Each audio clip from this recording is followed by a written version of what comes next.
मेडिस्टैंड अपनी बीमारी को समझिए।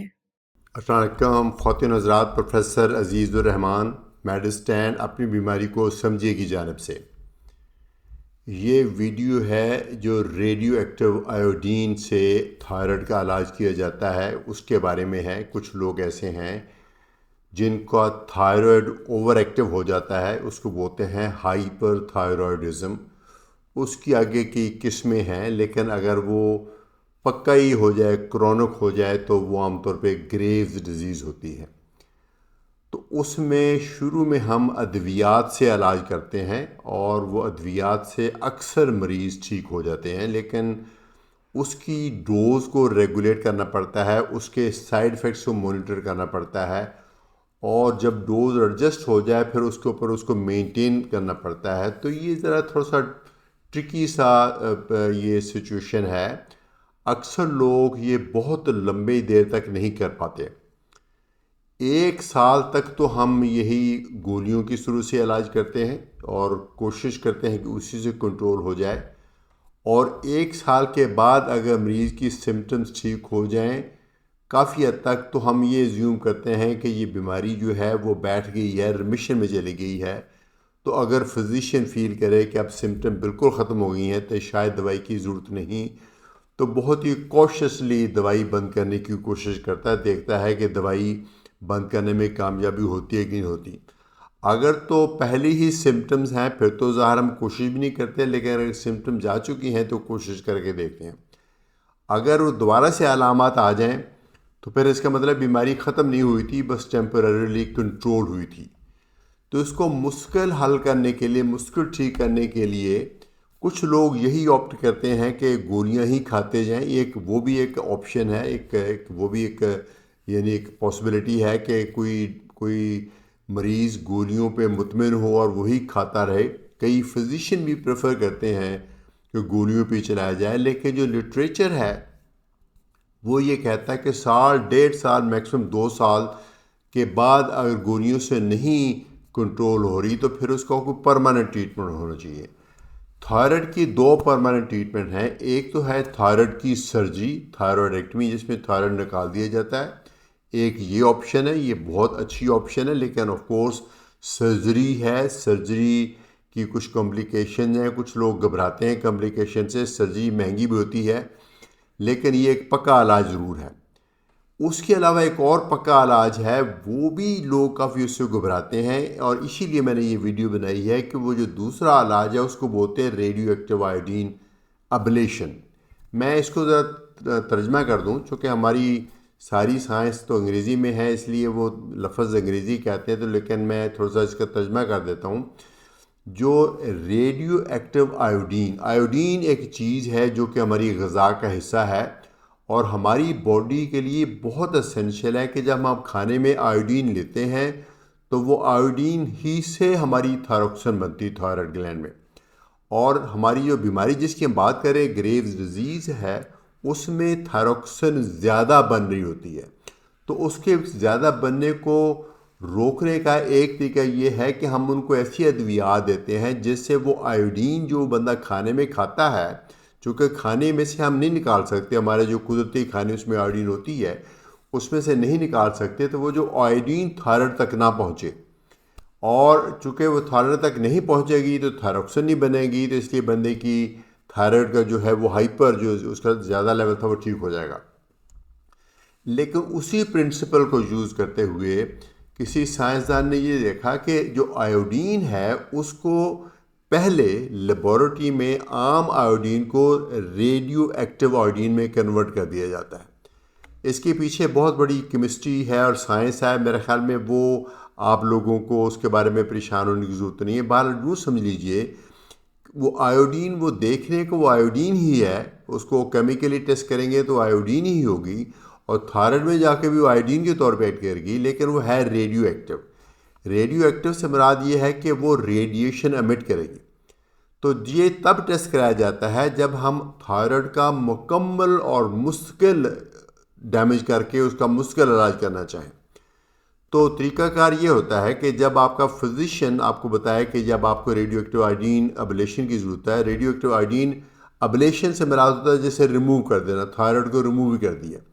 तो रेडियो एक्टिव आयोडीन से थायराइड ग्लैंड को एक किस्म का प्रैक्टिकली थायराइड तो वही रहेगा, लेकिन उसको चूँकि वो काम छोड़ देगा ऐसे ऐसे जैसे उसको हमने रिमूव कर दिया, ये इसका नाम है।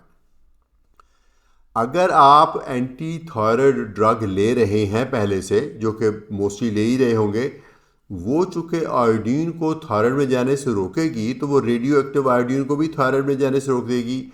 इसलिए ज़रूरी है कि जब आप ये रेडियो एक्टिव आयोडीन की ट्रीटमेंट करने जाएं तो फिर 7 दिन पहले, जब आपको दवाई मिलनी है ट्रीटमेंट की 7 दिन पहले, आप अपनी वो जो जो थायराइड की दवाइयाँ हैं वो अपने बंद करनी है। ठीक है, वो ज़ाहिर है आपके पास पहले कंफर्म्ड अपॉइंटमेंट होनी चाहिए, फिर आप 7 दिन पहले वो दवाइयाँ बंद कर दें, 7 या 10 दिन।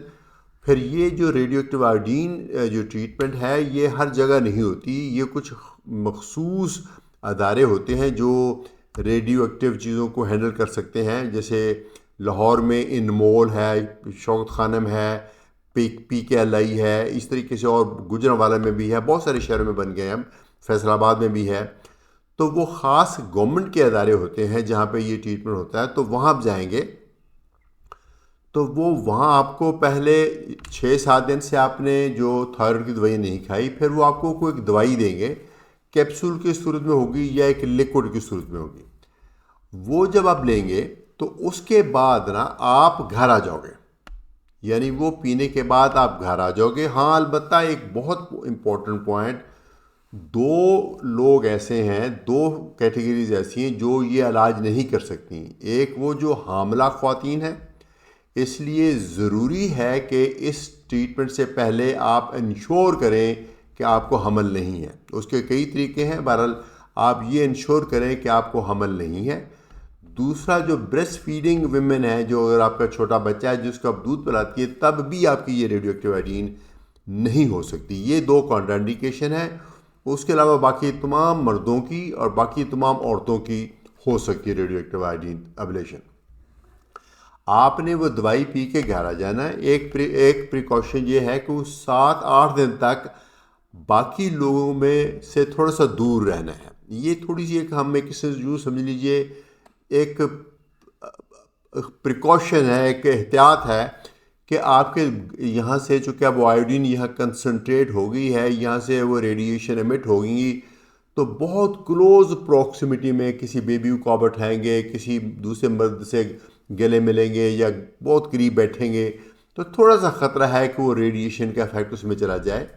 इसलिए एहतियातन 7-8 दिन तक आपने अकेले रहना है।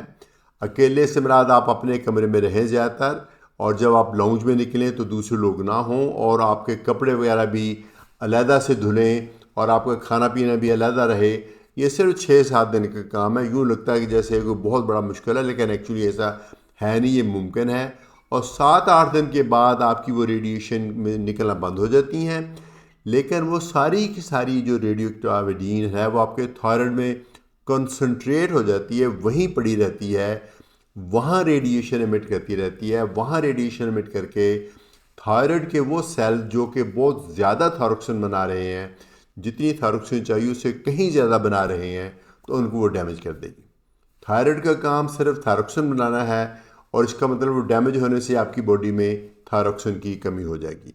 तो जो ओरिजिनल बीमारी है आपकी हाइपरथायरॉयडिज्म, जिसमें थायराइड आपका ज़्यादा हो जाता, वो तो ख़त्म हो गई, लेकिन एक और बीमारी पैदा हो गई जो कि हाइपोथायरॉयडिज्म है। लेकिन ये बीमारी पहले वाली बीमारी से हैंडल करना, मैनेज करना बहुत आसान है, क्योंकि इसमें आपका जब आपको रेडियो एक्टिव आयोडीन मिलेगी उसके दिन के बाद आपको ना थोड़े दिनों में आपके वो थायराइड वीक होना शुरू हो जाएगा।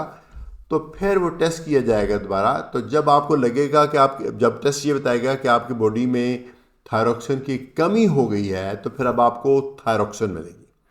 पहले एंटी थायराइड ड्रग मिल रहे थे, अब आपको थायरोक्सिन मिलेगी। थायरोक्सिन जो है वो एंटी थायराइड ड्रग्स की निस्बत बहुत सेफ दवाई है और बहुत इजी दवाई है। यानी जब आपका डॉक्टर आपको बता देगा कि 75 mg या 100 mcg या जितनी भी डोज कैलकुलेट होगी, वो आपने ताहयात खाते रहना है और ताहयात आप बिल्कुल ठीक रहेंगे इंशाल्लाह। तो ये बहुत बड़ी एक ट्रीटमेंट है। जैसे मैंने दो चीज़ें बताई हैं कि हामला ख़वातीन में नहीं हो सकती और ये जो ख़वातीन दूध पिलाती हैं उनमें नहीं हो सकती, दो प्रिकॉशंस इसकी और भी हैं।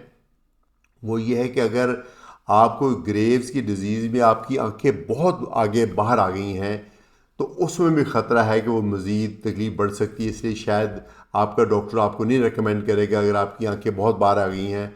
और दूसरा, आपका गिल्लड अगर बहुत बढ़ गया है उसमें भी शायद आपका डॉक्टर आपको नहीं एडवाइस करेगा, क्योंकि जब ये रेडियो एक्टिव आयोडीन आपको मिलेगी तो थोड़ी सी थायराइड में सोजिश होती है। जब थायराइड की सोजिश होती है तो थायराइड का साइज़ थोड़ा सा और बढ़ता है। अगर पहले ही बहुत बड़ा था और वो आपके सांस में रुकावट डाल रहा था, मुमकिन है कि इस ट्रीटमेंट के बाद टेम्पररीली और बढ़ जाए तो थायराइड आपकी जो सांस की में और भी रुकावट बढ़ जाए। तो ये दो प्रिकॉशंस हैं, ये डॉक्टर का काम है डिसाइड करना। ऐसा नहीं कि जिसको एक्सेप्ट आंखें प्रोमिनेंट उसको दे ही नहीं सकते, या जिसको गॉइटर है, गिल्लड है, उसको दे ही नहीं सकते, लेकिन ये डॉक्टर डिसाइड करेगा। लेकिन हामला ख़वातीन और दूध पिलाने वाली ख़वातीन ये बिल्कुल नहीं ले सकती। जब हम ये शुरू में स्टूडेंट थे तो ये सुना था कि ये वो एज औरतों की जिसमें अभी बच्चे पैदा करने हैं उसमें नहीं ले सकते। उसकी वजह ये बताई जाती थी कि रेडिएशन थोड़ी सी रहती है और बच्चे को, अगले वाले बच्चे पैदा होने वाले को नुकसान दे सकती है या आपको इनफर्टिलिटी कॉज कर सकती है। साइंस ने ये बताया कि ये बिल्कुल सही नहीं है। 6 महीने ये रेडियो एक्टिव आयोडीन लेने के बाद 6 महीने आपने हमल नहीं करना, और उसके बाद अगर आप हमल करना चाहें तो बिल्कुल कंफर्टेबली, इत्मीनान के साथ, तसल्ली के साथ कीजिए। कोई मसला नहीं होगा, बिल्कुल नॉर्मल प्रेगनेंसी की तरह बिल्कुल नॉर्मल बच्चा पैदा होगा और उसको कोई थायराइड की प्रॉब्लम नहीं होगी। मुझे उम्मीद है ये वीडियो आपको पसंद आई होगी। बहुत टेक्निकल है लेकिन उन लोगों के लिए शायद बहुत ज़रूरी है जिनको ये रेडियो एक्टिव आयोडीन का ट्रीटमेंट बताया गया, वो कंफ्यूज हैं, वो नहीं इंटरनेट देख रहे हैं, वो यहाँ से पढ़ रहे हैं, वहाँ से पढ़ रहे हैं, वहाँ से उनको नेगेटिव इन्फॉर्मेशन ही मिल रही है। तो मैं समझता हूँ कि मैं जो एक प्रॉपर साबित शुदा साइंटिफिक साइंसी हक़ाइक़ पे बेस्ड इन्फॉर्मेशन है वो मैं दूँ। इजाज़त चाहूँगा। उम्मीद है ये वीडियो आपको पसंद आई होगी। प्लीज़ शेयर कीजिए, लाइक कीजिए और मुझे अगली वीडियो में भी ज्वाइन कीजिए। प्रोफेसर अजीज़ुर रहमान, मेडिस्टैन, अपनी बीमारी को समझिए की जानिब से।